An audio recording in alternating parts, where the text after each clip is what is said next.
चलिए पहाड़ प्रभात की शुरुआत करते इस वक्त की बड़ी और अहम जानकारी के साथ। तो इस वक्त की बड़ी खबर आपको राजधानी शिमला से बता रही। हिमाचल कैबिनेट की आज अहम बैठक होगी। कैबिनेट की बैठक आज होने वाली है सीएम जयराम ठाकुर की अध्यक्षता में। दरअसल ये बैठक होगी और इस बैठक में स्कूलों में बढ़ते कोरोना संक्रमण पर चर्चा संभव है कि कैसे अब संक्रमण पर काबू पाया जाए, चेन को कैसे तोड़ा जाए।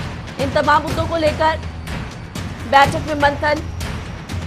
बैठक में इस बात की लिए चर्चा होगी कि बच्चों को स्कूलों पर भी बुलाया जाए, स्कूलों में भी बुलाया जाए, लेकिन संक्रमण ना फैले। इसके तहत चर्चा और एसओपी भी तैयार आज इस बैठक में की जा सकती है। तो हिमाचल कैबिनेट की बैठक आज होगी। मुख्यमंत्री जयराम ठाकुर की अध्यक्षता में बैठक होने वाली है और कई मुद्दों को लेकर इस बैठक में चर्चा होगी। हिमाचल में बढ़ते कोरोना संक्रमण समेत और भी कई फैसले आज सरकार इस कैबिनेट की बैठक में ले सकती है।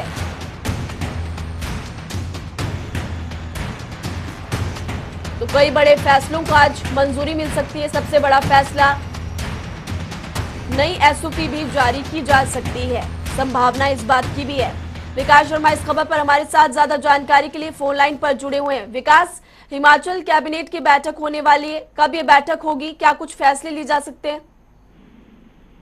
बिल्कुल, देखिए आज चूंकि अब विधानसभा बजट सत्र का आज जो है वो 11 बजे से शुरुआत उसकी होनी है प्रश्नकाल के साथ, और ऐसे में जब विधानसभा का सत्र जो है आज खत्म होगा उसके तुरंत बाद कैबिनेट की बैठक जो है वो आज होनी है। विधानसभा परिसर के अंदर ही ये बैठक की जाएगी और इस बैठक में मुख्यमंत्री जयराम ठाकुर अध्यक्षता करेंगे। सीधे तौर पर इस बैठक के जरिए आज ये तय किया जाएगा कि आखिरकार कोरोना जिस तरह से हावी हो रहा है एक बार फिर से, और मामले लगातार बढ़ रहे हैं, और इस बार ज्यादातर बच्चे जो हैं, क्योंकि स्कूल खुले हैं पिछले कुछ समय से, और ऐसे में स्कूलों को खोलने के बाद किस तरह से जो छात्र हैं वहां पर पॉजिटिव पाए जा रहे हैं, तमाम चीजों को लेकर चिंता स्वास्थ्य विभाग की भी बढ़ी है। और ऐसे में अब कैबिनेट के भीतर एक प्रेजेंटेशन रखी गई है जिसमें स्वास्थ्य विभाग की तरफ से प्रेजेंटेशन दी जाएगी और ताजा हालात के ऊपर चर्चा की जाएगी। निश्चित रूप से आज ये देखा जाएगा कि क्या कारण है कि बच्चे इतनी भारी तादाद में जो है अब पॉजिटिव आ रहे हैं। जी। ऐसे में ये देखा गया कि नई बंदिशें लागू की जा सकती हैं स्कूलों को, क्योंकि देखिए महिमा, ये पिछली बार भी तय किया जा रहा था कि 5वीं से 8वीं के बच्चों को भी अब स्कूल बुलाया जाए, लेकिन इस तरह से जब बच्चे पॉजिटिव आ रहे हैं तो निश्चित रूप से आज इस पर बड़ा फैसला हो सकता है। या तो स्कूल अभी नहीं खुलेंगे 5वीं से 8वीं तक के, या फिर जो ये अभी स्कूल खुले हैं 10वीं से 12वीं के जो बच्चे पॉजिटिव आ रहे हैं, इनको लेकर कोई बड़ा फैसला आज यहाँ पर जरूर देखने के लिए मिलेगा। मुख्यमंत्री जयराम ठाकुर ने साफ किया था कि कॉन्टैक्ट ट्रेसिंग का काम एक बार फिर से करना होगा। लिस्ट जो है वो तैयार करनी होगी कि छात्र कहां से आ रहे हैं, किस तरह से पॉजिटिव आए, और वहीं उनकी हिस्ट्री चेक की जाएगी।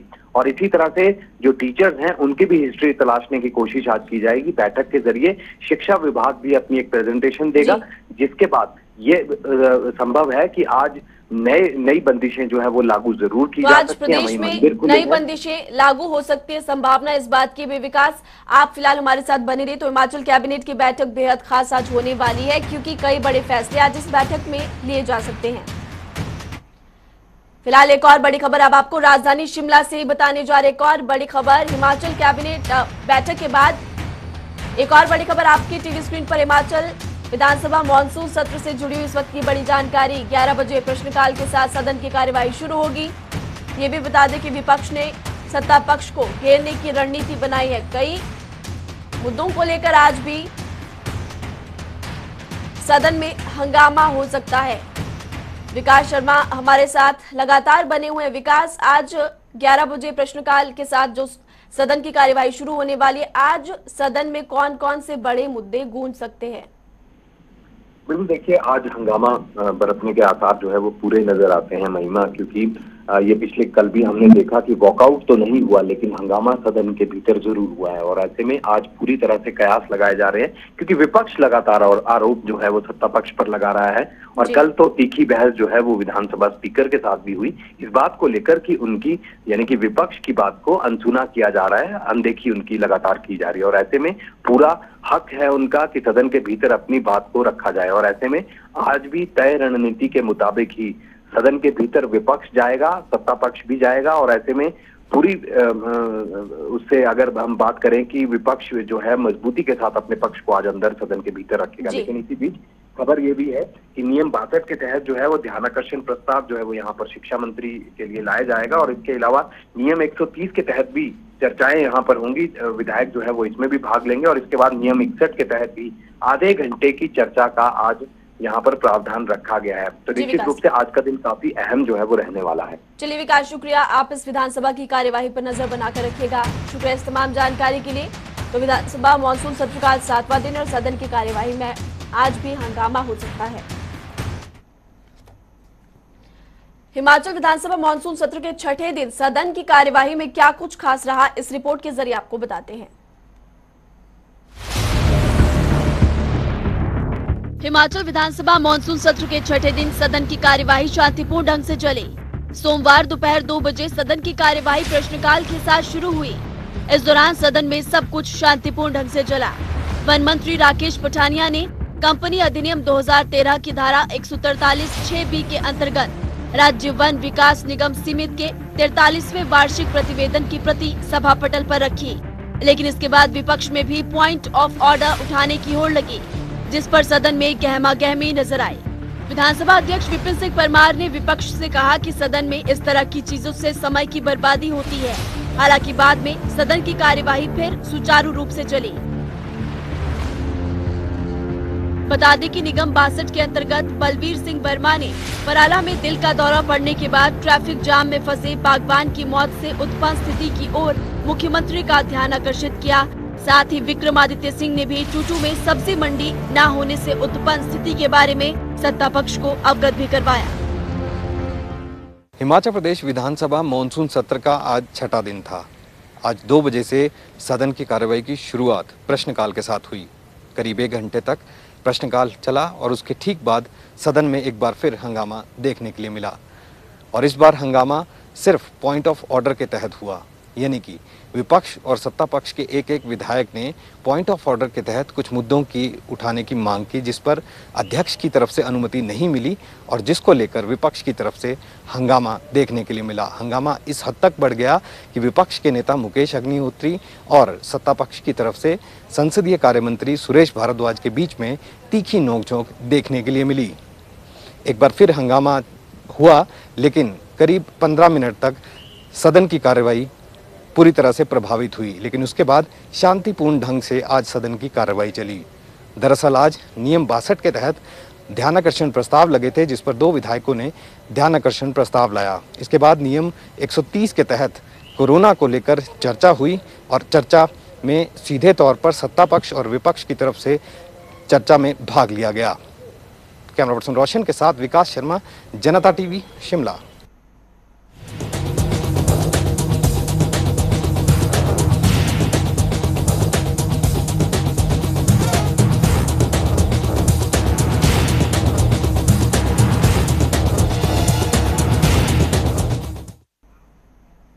तो हिमाचल में कोविड के केसेस लगातार बढ़ते ही जा रहे। ग्राफिक्स के जरिए आपको बताते हैं कि इस वक्त कोरोना को लेकर मौजूदा स्थिति हिमाचल में क्या है। तो चंबा जिले में 44 एक्टिव केसेस, मंडी में 405, शिमला में 284, कांगड़ा जिले में 255 कुल एक्टिव केसेस है। हमीरपुर में 167, कुल्लू में 146, बिलासपुर 90 और ऊना जिले में 61 कुल एक्टिव केसेस। सोलन जिले की अगर बात करें तो 42, लाहौल स्पीति में 36, सिरमौर में 17 और किन्नौर में 16 कुल मामले सक्रिय। एक बड़ी खबर सामने आ रही है, आपको इस वक्त की बड़ी और अहम जानकारी फिलहाल बताने जा रहे हैं। हिमाचल में कोविड के केसेस, कोरोना वायरस लगातार फैलता ही जा रहा है, क्योंकि एक्टिव केसेस की संख्या अब 2000 को पार कर चुकी है। 2086 कुल मामले सक्रिय। ये भी आपको बता दें कि अब तक प्रदेश में 3519 लोगों की मौत हो चुकी है।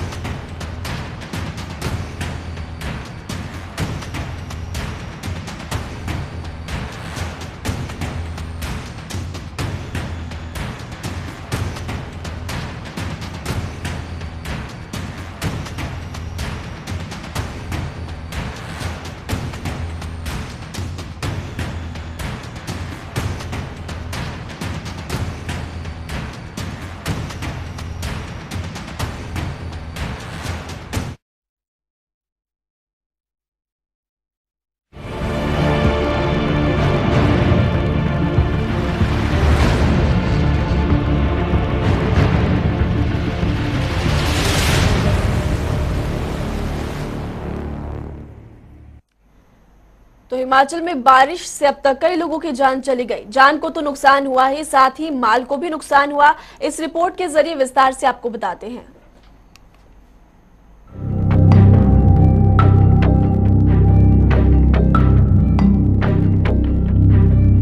हिमाचल में बारिश ने जमकर कहर बरपा रखा है। रविवार की ही बात करें तो हमीरपुर और शिमला में एक एक मौत दर्ज की गई। एक एक मौत के साथ प्रदेश में मानसून सीजन के दौरान मरने वालों की संख्या 232 तक पहुंच गई है। और तो और राज्य में अभी भी कई इलाकों में 11 लोग लापता चल रहे हैं। मानसून प्रदेश में 748 करोड़ की चपत लगा चुका है। मानसून सीजन में शिमला में सबसे ज्यादा मौतें दर्ज की गईं। शिमला में 38, बिलासपुर में 13, चंबा में 23 की मौत हुई। हमीरपुर में 6, कांगड़ा में 26, किन्नौर में 15 लोगों की जान गई। कुल्लू में 17, लाहौल स्पीति में 19 और मंडी में 19 लोगों की मौत हुई। तो सिरमौर में 24, सोलन में 17, ऊना में 15 लोगों की जान गई। इस सीजन में सड़क दुर्घटनाओं में सबसे ज्यादा 119 मौतें हुई। लैंडस्लाइड से 22, फ्लड में 10 और डूबने से 23 लोगों की जान चली गई। सबसे ज्यादा लोक निर्माण विभाग को नुकसान हुआ। लोक निर्माण विभाग को लगी करीब 484 करोड़ की चपत। जल शक्ति विभाग को 190 करोड़ का नुकसान हुआ। हिमाचल प्रदेश में अभी भी 9 सड़कें यातायात के लिए बंद चल रही हैं। इसमें 5 सड़कें जिला शिमला में, 2 कुल्लू, मंडी और ऊना में एक सड़क बंद चल रही है। और तो और लाहौल में 7 पेयजल परियोजनाएं प्रभावित चल रही हैं। किन्नौर में एक डीटीआर भी बंद चल रहा है। तो हिमाचल में इस बार मौसम ने जमकर कहर बरपाया और आगामी दिनों के लिए भी मौसम खराब रहने के आसार हैं। इसलिए जितना हो सके सावधानी बरतें। ब्यूरो रिपोर्ट, जनता टीवी।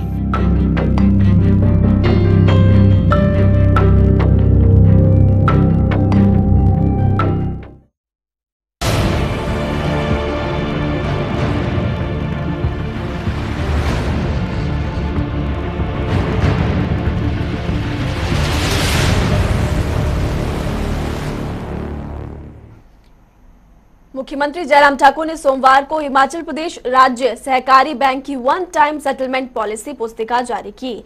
इस अवसर पर मुख्यमंत्री ने कहा कि 15 मार्च 1954 को अपनी स्थापना से लेकर अब तक 15,950.81 करोड़ रुपए की कार्यशील पूंजी, 12,325.98 करोड़ रुपए की जमा पूंजी और 7,081.17 करोड़ रुपए के ऋण के साथ हिमाचल प्रदेश राज्य सहकारी बैंक का प्रदेश के अग्रणी बैंक के रूप में स्थापित हो चुका है। या जिन लोगों ने अच्छी परिस्थितियां जब थी उस वक्त लोन ले रखा और उन परिस्थितियों में परिवर्तन इस कोविड के कारण आया और अच्छी परिस्थिति होने के बावजूद भी जो लोन लिए थे वो लोन जो है वो वापिस चुकता करने में उनको कठिनाई आई, क्योंकि काम जिस प्रकार से मैंने कहा कि कोविड की सारी सिचुएशन के कारण वो ठीक प्रकार से नहीं चल पाएगा, उन लोगों को भी राहत देने का क्या रास्ता हो सकता है। शिमला में सरकार की नीतियों के खिलाफ कांग्रेस सेवा दल ने तिरंगा मार्च निकाला और सरकार के खिलाफ रोष भी व्यक्त किया। शिमला के रिज मैदान से विधानसभा तक कांग्रेस सेवा दल ने तिरंगा मार्च निकाला और इस तिरंगा मार्च कांग्रेस नेता प्रतिपक्ष मुकेश अग्निहोत्री समेत तमाम कांग्रेस के नेता इस तिरंगा मार्च में मौजूद रहे और चौड़ा मैदान में धरना प्रदर्शन कर केंद्र और राज्य सरकार के खिलाफ नारेबाजी भी की। सेवा दल के उपाध्यक्ष संतराम धीमान ने कहा कि 9 अगस्त को महात्मा गांधी ने भी अंग्रेजी हुकूमत के खिलाफ तिरंगा यात्रा का आगाज किया था और अंग्रेजों के अत्याचार को खत्म करने के लिए महात्मा गांधी ने मुहिम चलाई थी और उसी तर्ज पर सेवा दल ने भी बीजेपी सरकार की नीतियों के खिलाफ तिरंगा मार्च निकाला।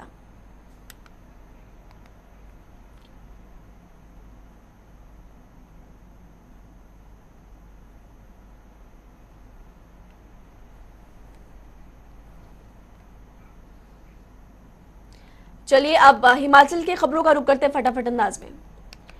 सोलन की नौनी पंचायत में हुई विशेष बैठक। पंचायत प्रतिनिधियों ने स्वच्छ हिमाचल के तहत पर्यावरण संरक्षण की ली शपथ। विभिन्न मुद्दों पर हुई चर्चा।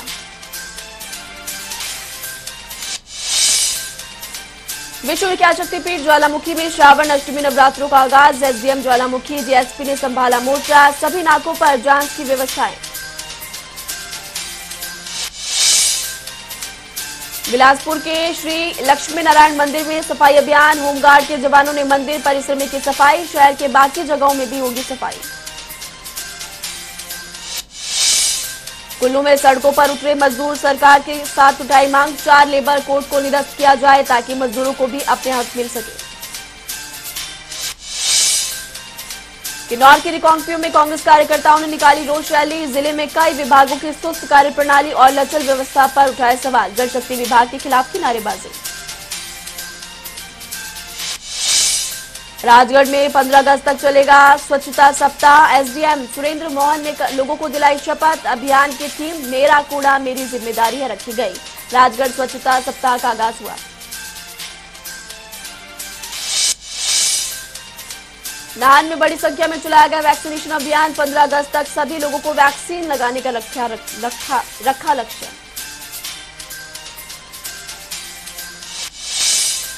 कुल्लू सदर के विधायक सुंदर सिंह ठाकुर ने सुनी लोगों की समस्याएं। पानी की समस्या को सुलझाने का दिया आश्वासन। 1 हफ्ते में सुलझेगी परेशानी।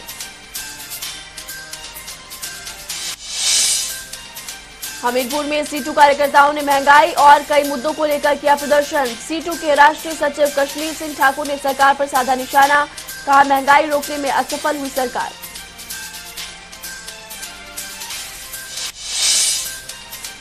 सोलन में चरमरा यातायात व्यवस्था। बाईपास पर कई किलोमीटर लगता है लंबा जाम। सड़कों पर रेंगते नजर आए वाहन। कांगड़ा के नूरपुर में कांग्रेस सेवा दल ने निकाली तिरंगा यात्रा। फतेहपुर विधानसभा और नूरपुर विधानसभा में भी तिरंगा यात्रा निकाली गई। पांवटा साहिब एसडीएम ने दिखाई स्वच्छता अभियान को हरी झंडी। ग्रीन पांवटा मुहिम को साकार करने के लिए बढ़ाया कदम। व्यापार मंडल अध्यक्ष, स्कूलों के छात्र समेत तमाम विभागों के अधिकारी भी मौजूद रहे। नगर परिषद सुंदरनगर पर टेंडर प्रक्रिया को लेकर भ्रष्टाचार के आरोप। पूर्व सीपीएस सोहन लाल ठाकुर ने नगर परिषद पर नियमों को दरकिनार करने के लगाए गंभीर आरोप। नगर परिषद नेरचौक में स्वच्छता सप्ताह की शुरुआत। नेरचौक नगर परिषद के हर वार्ड में चलाया जाएगा अभियान। डडौर चौक के आसपास के क्षेत्रों से इकट्ठा किया जाएगा कूड़ा। तो चलिए पहाड़ प्रभात में अभी के लिए फिलहाल इतना वक्त हो चला एक छोटे से ब्रेक का। हम फौरन वापस लौट रहे हैं।